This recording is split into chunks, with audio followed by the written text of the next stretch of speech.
A restriction of movement in and out of Kilifi and Kwale counties have been lifted as well, and businesses are slowly reopening. Mombasa's Old Town area was also reopened by the government, despite Mombasa itself still being under lockdown. NTV's Kevin Mutai joins us live with the latest update. Kevin, what can you tell us? A sense of relief amongst residents in Old Town, no doubt?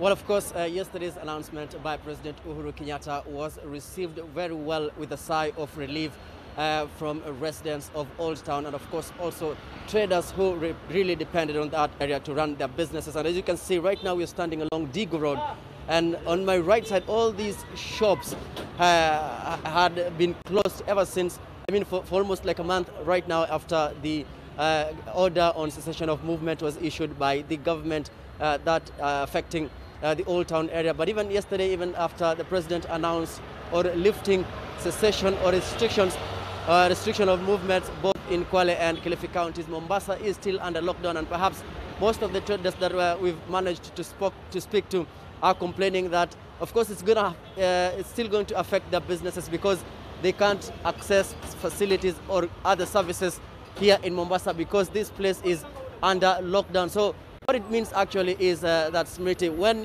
if you're in Kwale, you'll have to use alternative routes going all the way to Mazeras, and of course also if you want to come to Mombasa via Kilifi, then of course you have to get an alternative routes to get to where you are going, because Mombasa is still under lockdown. But let me just quickly speak to one of the traders who here in Mombasa, and just quickly tell us how have you been affected by the cessation of movement instituted by the government?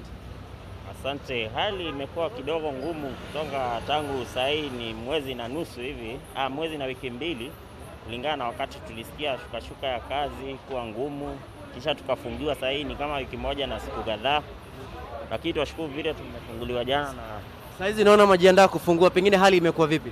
Hali imekuwa ngumu, lakini tunajiandaa hivyo. Hata ukiangalia ni safi tunafanya ndio tuweze kurudi kazini zetu za kawaida. Riziki Mungu ndio upeana. Ile hata pia tumepoteza hali, najua itarudi sana. Lakini pia bado kuna tishio la ugonjwa wa COVID-19. Je, pengine mmechukua tahadhari?